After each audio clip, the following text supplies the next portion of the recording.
Hoje vamos ver o som da letra B. O som da letra B é B. Repetindo, B.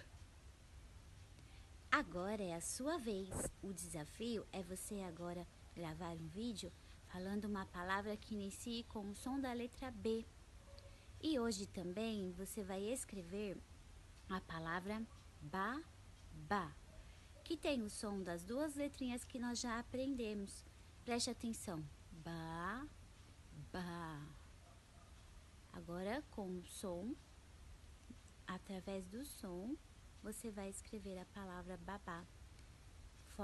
Bata uma foto do que você escreveu. Tchau, tchau.